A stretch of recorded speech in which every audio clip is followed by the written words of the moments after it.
사순절 세 번째 주일입니다. 새로운 성전의 시대라는 제목으로 우리 함께 은혜 나누겠습니다.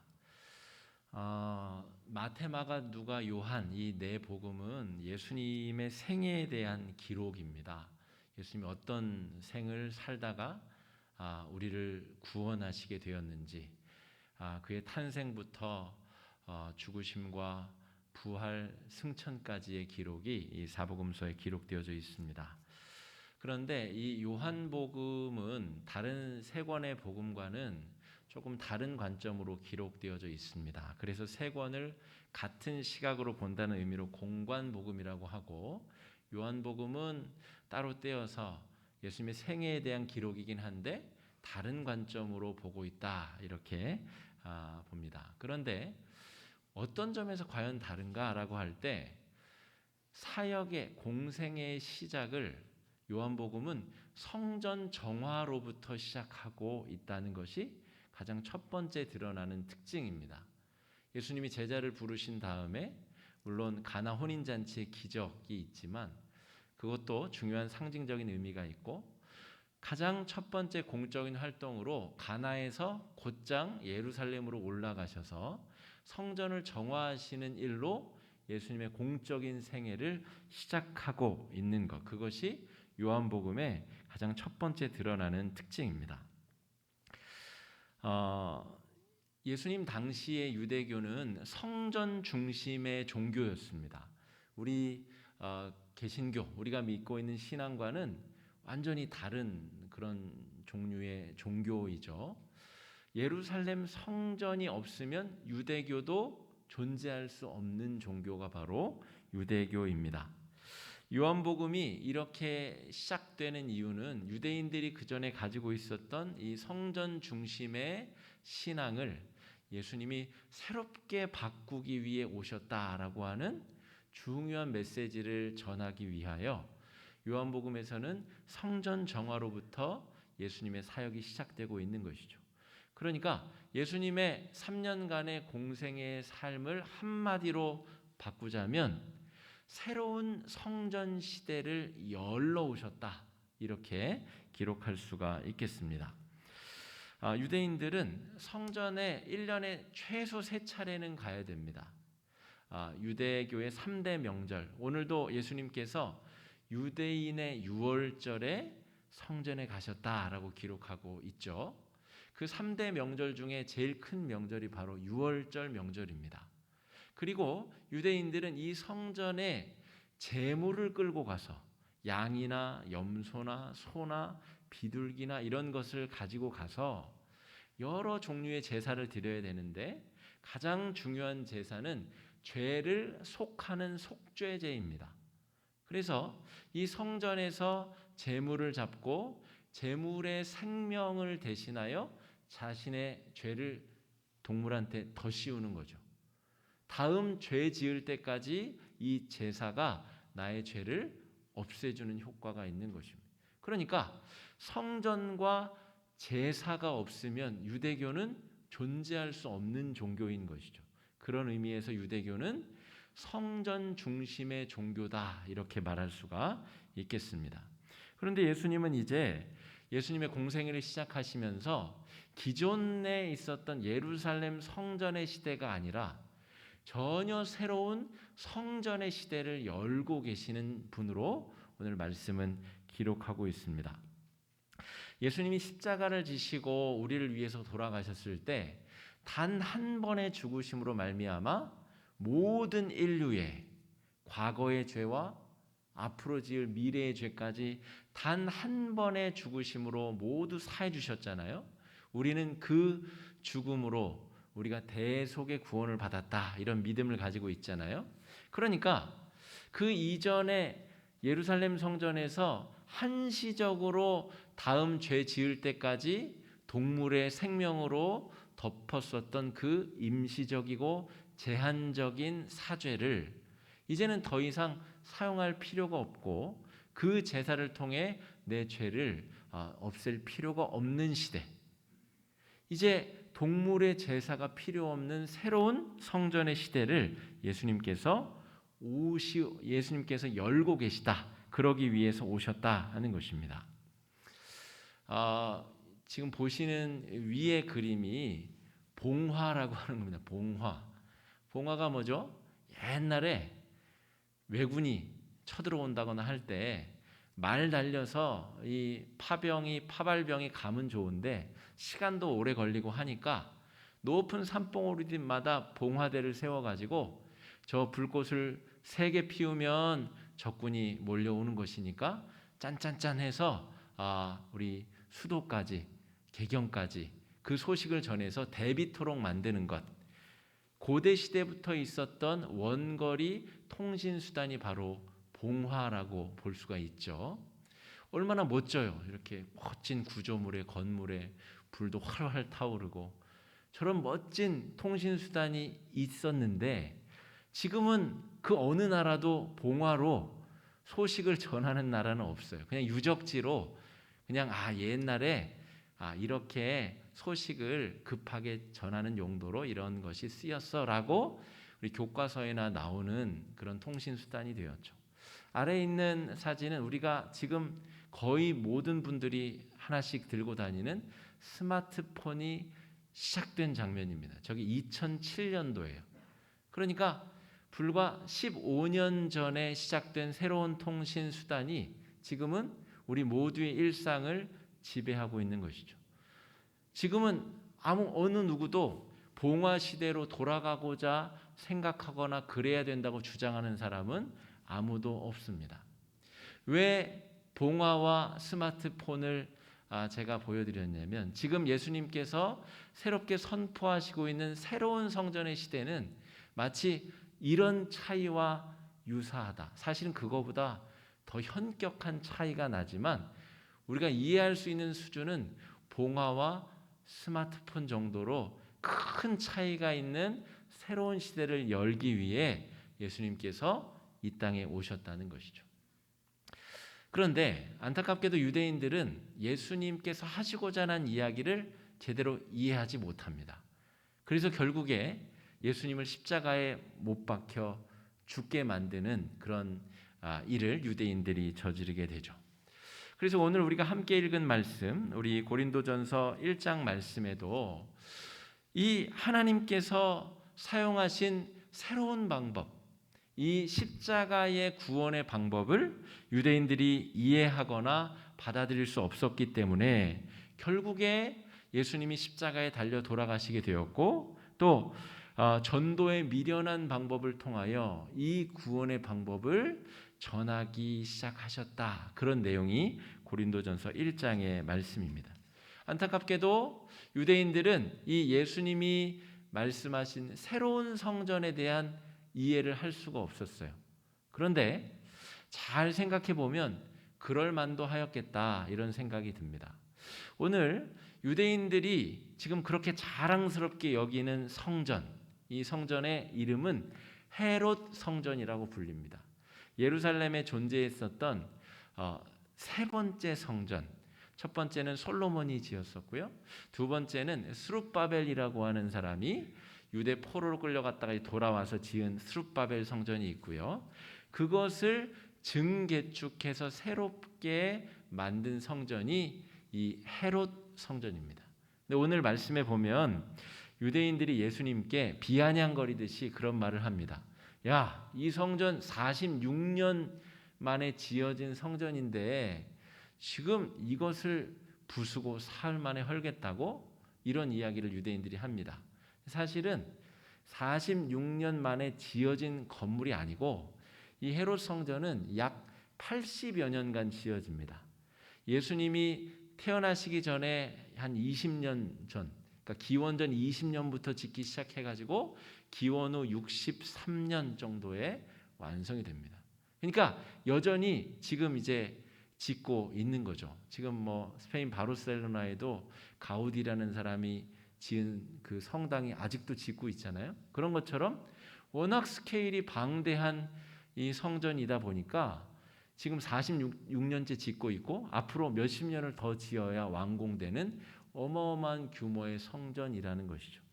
그러니까 유대인들은 이 성전 이외에 다른 것을 생각할 능력이 없는 것이죠.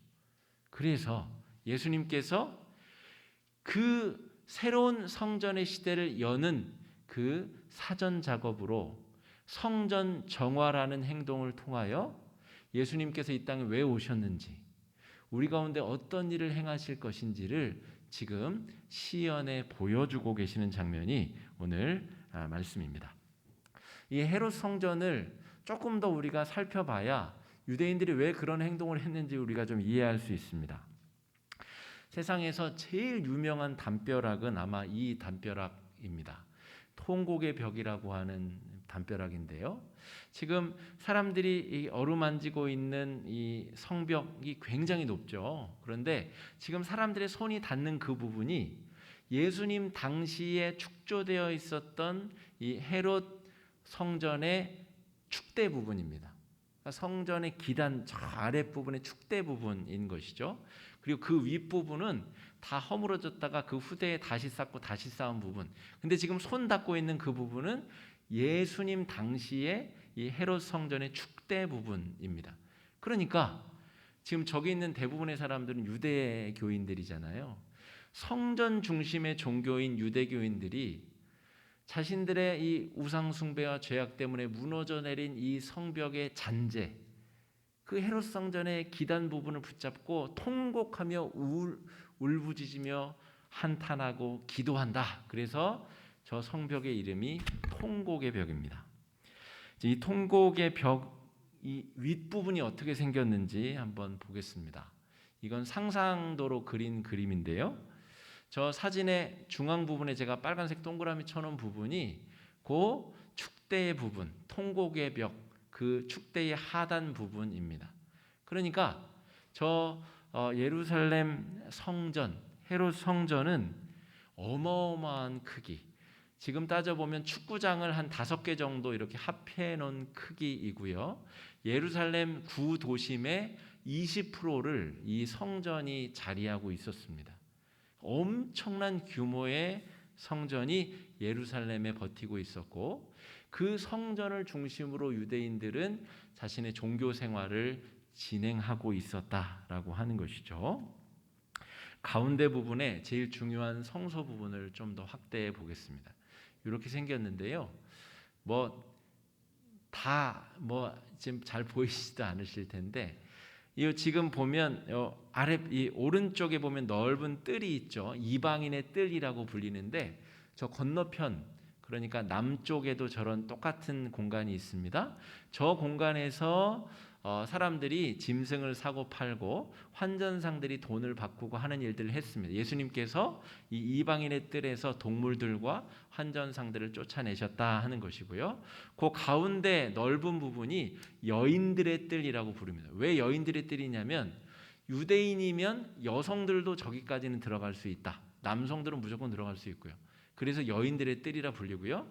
그 안쪽에 제사장의 뜰은 제사장들과 정결례를 갖춘 남성 유대인들이 들어갈 수 있고요. 그 안에 지성소는 대제사장만 들어갈 수 있는 곳입니다.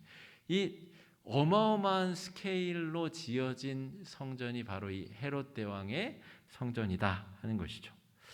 예수님께서 이 성전에 가셔서 첫 번째 하신 일이 뭐냐면, 동물들을 성전에서 다 내보내셨습니다. 양과 소와 염소와 여러 소, 이런 비둘기, 제사에 쓰이는 모든 동물들을 이 이방인의 뜰에서 예수님께서 다 내보내셨다는 것이죠. 왜 그렇게 하셨을까?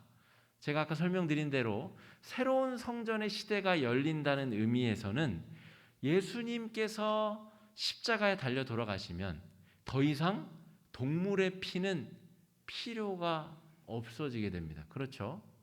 예수님께서는 새로운 성전의 시대에 필요 없어지게 되는 동물의 제사, 동물을 성전 밖으로 몰아내시는 행동을 하신 것이죠. 일시적이고 제한적인 사죄를 주는 이 동물의 제사, 이제는 새로운 시대에는 더 이상 그런 제사가 필요 없어지게 된다는 것이죠. 왜요?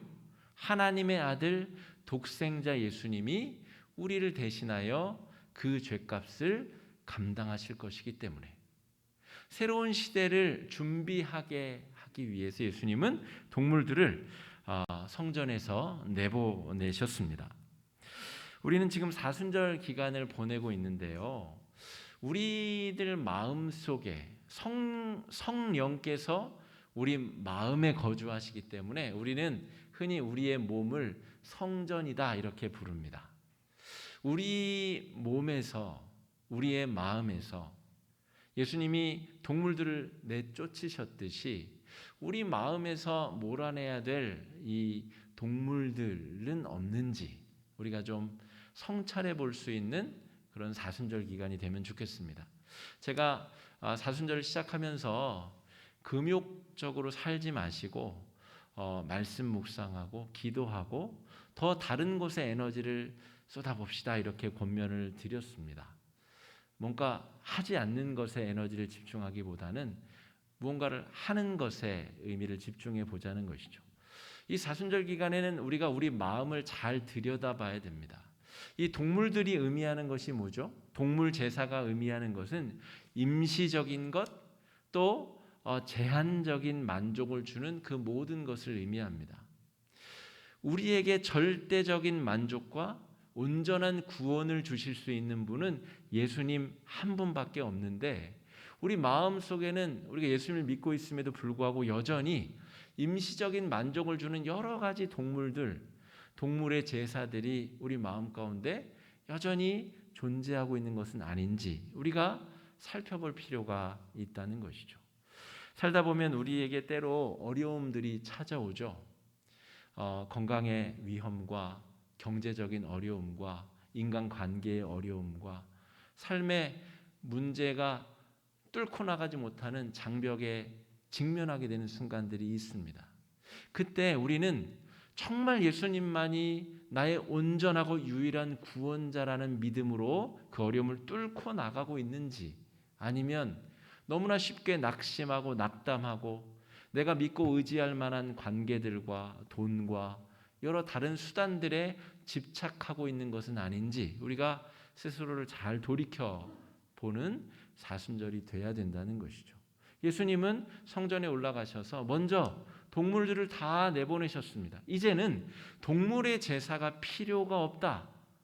내가 온전하고 유일한 구원자가 될 것이다 라고 하는 중요한 메시지를 예수님은 성전에서 동물들을 추방하시며 내쫓으시며 우리에게 던져주고 계신 것이죠. 지금 어려움과 환난 가운데 있는 성도님들, 특별히 오늘 하나님 나라 부르심을 받은 원로 장로님 소식을 전해드렸는데 우리 유족들도 마찬가지고요. 하나님께서 우리에게 구원의 선물로 주신 예수님만이 우리가 붙들어야 될 우리 마음의 성소에 유일하게 계셔야 될 구원자이심을 발견하고 고백하게 되는 그런 사순의 기간이 되기를 바랍니다. 두 번째로 예수님께서 하신 일은 무엇이냐면 돈 바꾸는 이들 환전상을 내보내셨습니다. 내쫓으셨죠. 그런데 이것은 어떤 원초적인 1차원적인 그런 의미가 아닙니다. 더 고차원적인 의미가 있는 것이죠.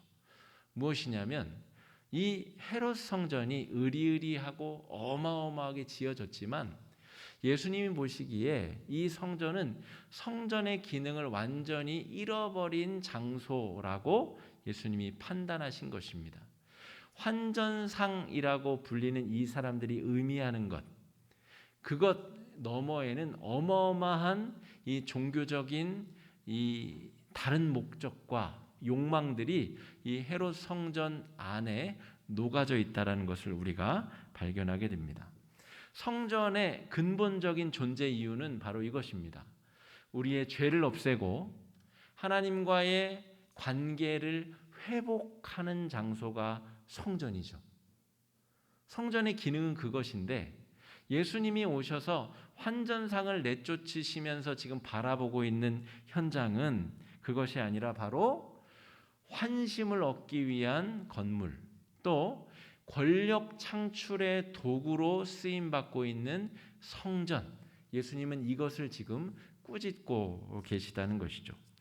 다시 한번 성전 건물 사진을 제가 좀 보여드리면서 설명을 하겠습니다. 이 성전이 왜 진짜 성전이 아닌지 잘 안 보이실 텐데 어쨌든 제가 좀 구두로 설명을 드리겠습니다.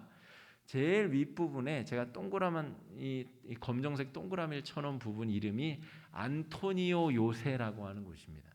저곳은 로마에서 파견된 총독의 집무실이 있는 공간입니다. 예수님이 십자가형을 언도받은 공간이 바로 저 안토니오 요새의 박석이 깔린 마당에서 예수님이 사형 언도를 빌라도에게 받게 되십니다. 성전의 북쪽이 이 로마 총독이 머무는 집무 공간이라는 것이죠.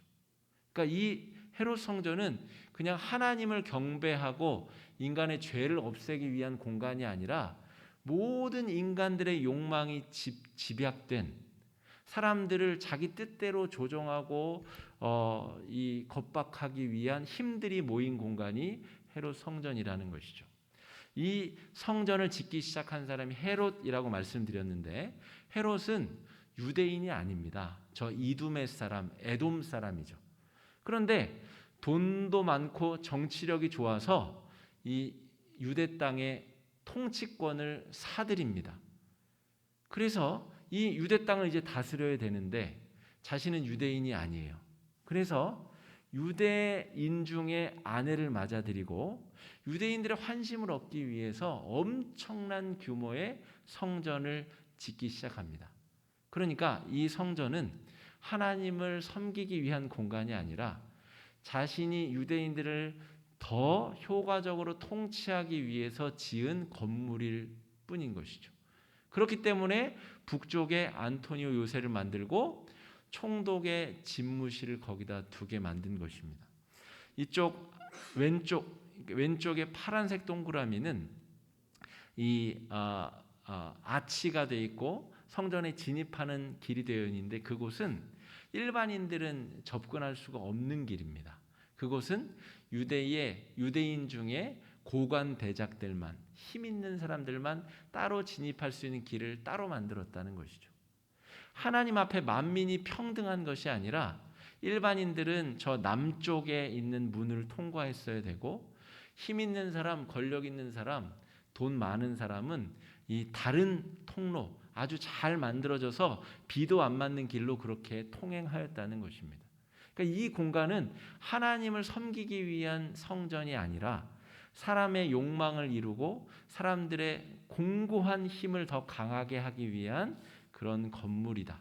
그래서 예수님은 그것을 상징하는 환전상을 성전에서 쫓아내신 것입니다. 이 오른쪽에 세 개의 동그라미가 되어 있는데 제일 위쪽에 솔로몬의 행각이라고 되어 있습니다. 저곳의 주인들은 우리가 흔히 알고 있는 사두개인이라는 사람들입니다.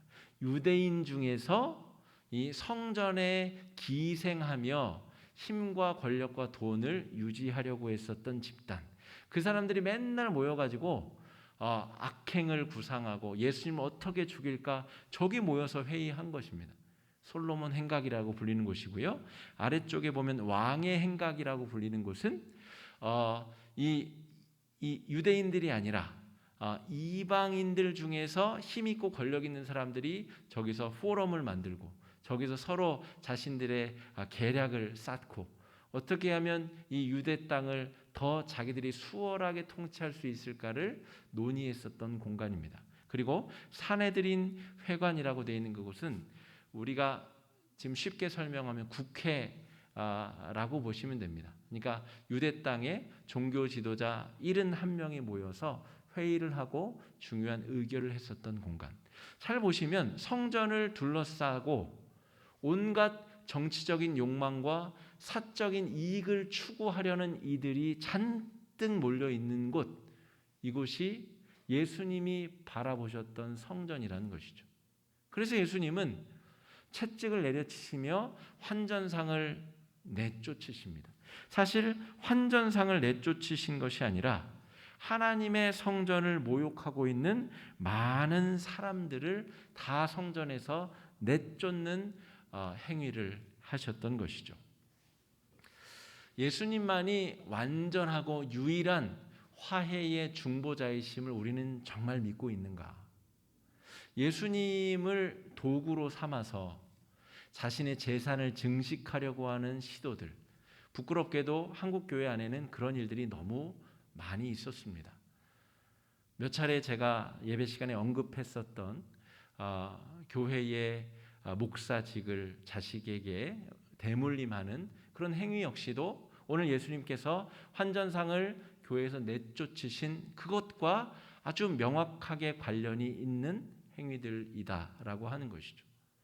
성전이 하나님을 섬기고 자신의 죄를 사하기 위한 그런 공간이 아니라 자신의 이익과 재산과 정치적 야욕을 더 공고하게 하기 위한 수단과 장소로 쓰임 받았을 때 하나님께서는 채찍을 휘두르시며 환전상을 내보내셨다라고 하는 것이죠.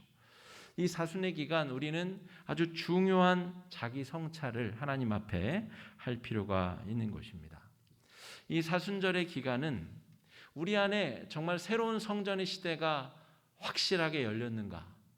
우리는 여전히 임시적인 짐승의 제사를 통해 우리의 헛헛한 마음을 달래려고 하고 있는 것은 아닌가? 교회를 다니는 이유가 다른 사람들과 어떤 경제적 이익이나 아니면 인간관계를 하기 위해서 교회를 다니는 적은 없는가? 우리 스스로를 잘 돌이켜 봐야 된다는 것이죠. 우리가 흔히 시험 당한다고 하죠. 시험 당한다. 교회 안에서 사람들 사이에 마찰이 있거나 또 어떤 들어서는 안 되는 말을 듣거나 어떤 모욕적인 처사를 당하거나 그때 우리가 시험을 당했다고 이야기합니다. 그런데 그 시험이라는 것이 이 두 번째 예수님께서 환전상을 내쫓으신 그 상황처럼 우리가 정말 예수님만이 내 인생의 유일하고 완전한 구원자시라고 하는 그 확신이 있다면 웬만한 시험쯤은 우리가 물리칠 수 있어야 된다는 것이죠. 이곳이 주님이 우리를 위해서 자기 생명을 버리신 공간이고 그 한 번의 죽음으로 말미암아 우리가 영원한 죄사함을 얻었기 때문에 우리는 다른 목적이 아니라 예수님 때문에 우리의 신앙의 삶이 더 아름답게 연결해야 된다는 것입니다. 여러분, 이 사순의 기간 동안 우리 안에 새로운 성전의 시대가 바야흐로 열렸는지, 어려움과 환난 가운데 예수 십자가의 보혈을 믿고 의지하며 우리는 그 길을 힘차게 달려가고 있는지 우리 스스로를 잘 돌이켜 봐야 하겠습니다. 나아가서 예수님이 지금 주시려고 하는 이 십자가 구원의 은혜가 절실히 필요한 것은 어디인지 우리가 좀 돌아보고 살펴보면 좋겠습니다. 제일 먼저는 우리의 마음이 되어야 되겠죠. 우리의 마음이 십자가의 은혜로만 채워져야 되는 공간이어야 됩니다. 두 번째는 우리 함께 신앙생활하는 우리 신앙의 동료들, 우리 지체들 중에 십자가의 은혜가 빠진 사람은 없는가? 그 마음이 여전히 임시적인 다른 것들로 채워져 있는 사람들은 없는가? 시험된 성도는 없는가? 우리가 잘 살피고 함께 기도해야 될 줄로 믿습니다. 또 이 나라 이 민족을 위해서 우리가 또 기도해야 될 것이고요. 저 여의도에 정치하시는 분들, 저 세종로에 또 권력을 갖고 계신 분들, 이 나라를 통치하시는 분들을 위해서도 우리가 함께 기도해야 될 것입니다. 나아가서는 우리의 눈을 조금 더 넓히자면 이 세상 가운데 십자가의 은혜가 필요한 것이 너무나 많이 있다는 것을 쉽게 우리가 발견하게 됩니다. 이것은 지금 미얀마에서 벌어지고 있는 여러 이 군 쿠데타 그리고 시위하고 있는 시민들 또 그 사이에 벌어지고 있는 사진입니다. 진압대에게 꽃을 건네고 있는 미얀마 시대의 사진이죠. 우리나라는 이 광주라고 하는 아픔 역사를 가지고 있는 나라입니다. 그래서 이 미얀마에서 작금에 벌어지고 있는 이 어려움이 남다르게 느껴지지 않는 그런 국가이기도 합니다. 저것이 우리가 예수 믿는 것과 무슨 상관이 있을까? 상관이 있습니다. 예수 생명의 십자가의 복음, 그 복음이 빠진 곳에 사람의 욕망을 채우기 위한 군부가 점령한 헤롯 성전이 이 미얀마에 떡하니 버티고 있는 것이죠. 예수 십자가의 생명의 복음이 미얀마 땅에 임하기를, 그리고 그곳에서 지금도 생명의 복음을 전하기 위해 애쓰고 있는 선교사님들을 위해서 우리가 할 수 있는 게 기도밖에 없지만, 다른 의미로는 기도처럼 강력한 것이 없기에 우리가 기도할 수 있어야 되는 것입니다. 참 성전의 시대가 우리의 마음으로부터 저 멀리 떨어져 있는 세계 방방곡곡까지 예수 십자가의 은혜가 가득한 참 성전, 새 성전의 시대가 열리기를 위하여서 우리가 좀 함께 기도하면 좋겠습니다. 이 시간에 우리가 좀 함께 마음을 합쳐 기도하면 좋을 텐데요. 이 사순의 기간 우리 마음을 잘 돌이켜보고 성찰하여서 예수 십자가의 복음만이 내 마음에 가득할 수 있기를, 또 우리 교우들 중에 예수 십자가의 보혈의 은혜가 그들의 삶에 넘치기를 위하여서, 우리 한국교회를 위하여서, 이 나라 이 민족을 위하여서, 저 멀리 미얀마를 비롯한 십자가의 은혜가 필요한 많은 나라들을 위해서 이 시간에 함께 마음을 합쳐 기도하며 나아가겠습니다. 기도하겠습니다.